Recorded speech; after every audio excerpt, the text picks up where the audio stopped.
welcome to today's edition of Stony Brook News, brought to you by the Stony Brook Media Group. My name is Maya Brown. Today is November 5th. This week was also election week. Today we will be giving you the latest vaccination news, updates on the midterm election, and an inside look into the Governor's Island Center for Climate Solutions proposal. We also have a special interview with Stony Brook University's Chief Diversity Officer, Dr. Judy Brown-Clark.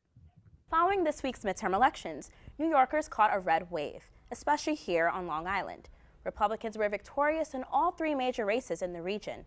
This comes as a surprise to many, as Democrats controlled every major office in Nassau County before Election Day this week. Now, moving more out east, incumbent District Attorney Tim Stony conceded the race to Republican challenger Ray Tierney in the race for Suffolk County District Attorney. Closer to home in District 5, which includes portions of the towns of Huntington and Oyster Bay, we had Salvatore Isabella on the Republican ticket, running against Kara Hahn, who was seeking re-election. Hahn has also announced she will be campaigning for U.S. Congress next year.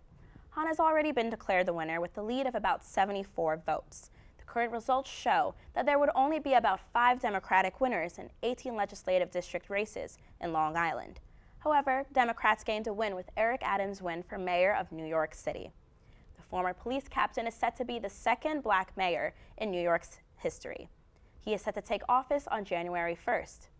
In other news, vaccinations have also been a hot topic this week. We have correspondent Shayla with more info. Thank you, Maya.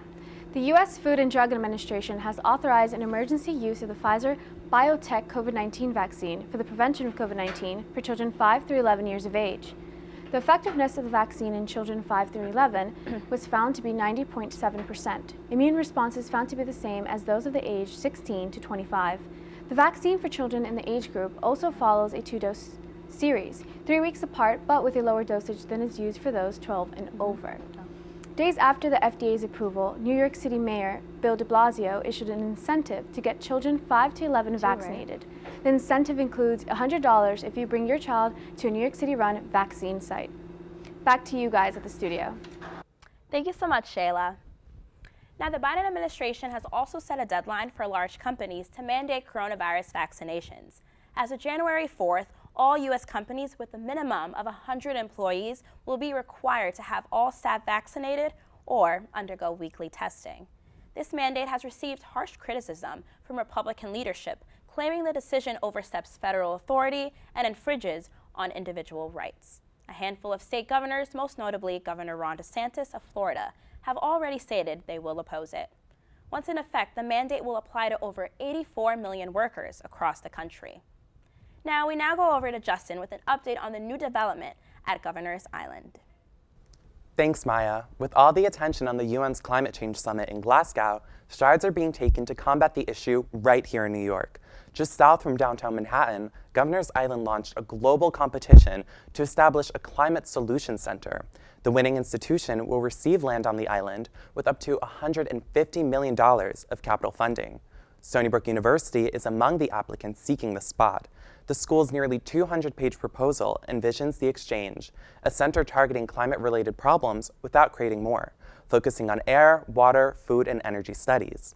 Built with a sustainable design containing public forums and a living laboratory, the exchange would produce thousands of trainees in green jobs and serve as a hub for government, educational, and community collaboration.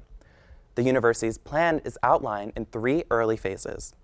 Phase 0 starts with green workforce training and educational outreach. By 2026, Phase 1A plans to have working classrooms, labs, demonstration centers open for public, research, and educational usage. In 2031, Phase 1B includes a hotel and conference center. As a native of New York City, I can confidently say Governor's Island is one of the coolest places to visit because there's so much to explore. The 172-acre island has a fort dating back to the Revolutionary War, a jail housing Confederate prisoners from the Civil War, a small military town, various public art spaces, a planned evolving park offering breathtaking views of Lower Manhattan, even a public high school focusing on marine studies. If selected as the winner, Stony Brook University would be elevated as a partner with the City of New York as a global leader against climate change. Maya, I'm so excited to see where this goes. Wow, thanks Justin for that explainer. I'm also looking forward to seeing how that proposal goes. Speaking of innovations in our systems, we had our news correspondent, Chris Kumela, speak with Judy Brown-Clark, who is the Stony Brook University Chief Diversity Officer and Vice President of Equity and Inclusion. Let's hear what she had to say.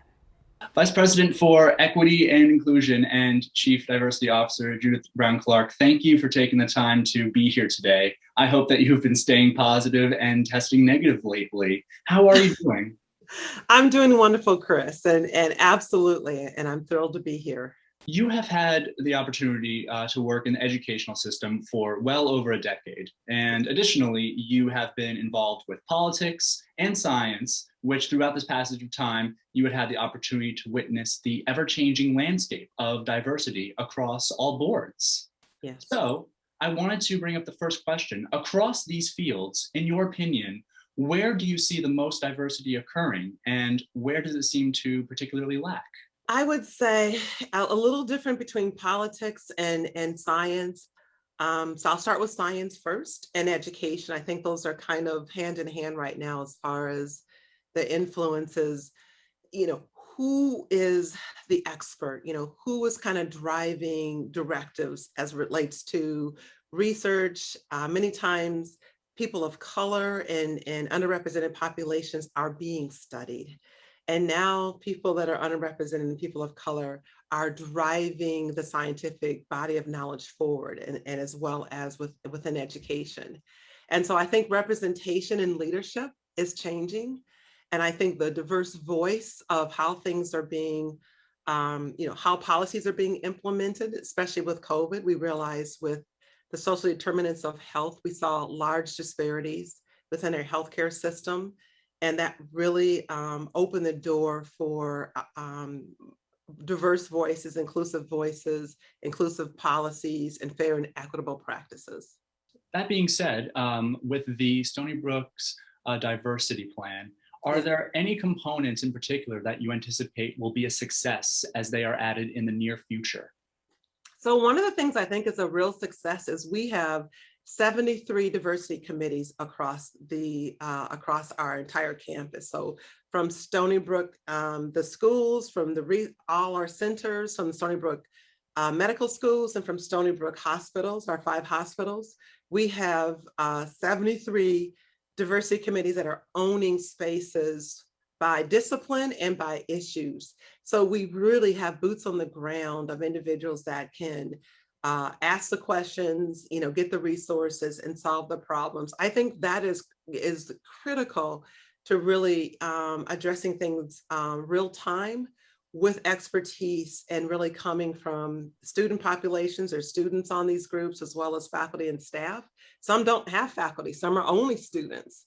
And really, I think that's something where it's only going to grow, and we're resourcing with tools and techniques and training and funding to make sure that we are responding, and that's really lifting that diversity plan and putting it into action, because those groups are representing the pieces of that, but they want to see action, not talk.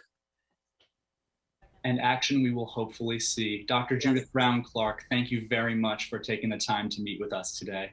It's my pleasure, anytime. Thank you, Chris, for that exclusive interview. Now, yesterday, billions of people around the world celebrated the holiday of Diwali, also known as the Festival of Lights. It is a day to signify the victory of light and goodness over darkness and evil. The festival is often celebrated with fireworks, clay candles, and of course, lots of good food. It is one of the largest celebrations in India, celebrated mostly by Hindus, Sikhs, and Jains. Campus dining has been serving up some South Asian dishes all week, like chana masala and samosas, to get students in the holiday spirit. Make sure to go grab yourself some food before the 5-day celebration comes to a close tomorrow. Happy Diwali, everyone. Thank you for joining us this afternoon, and have a wonderful weekend. Stony Brook Media Group, I'm Maya Brown.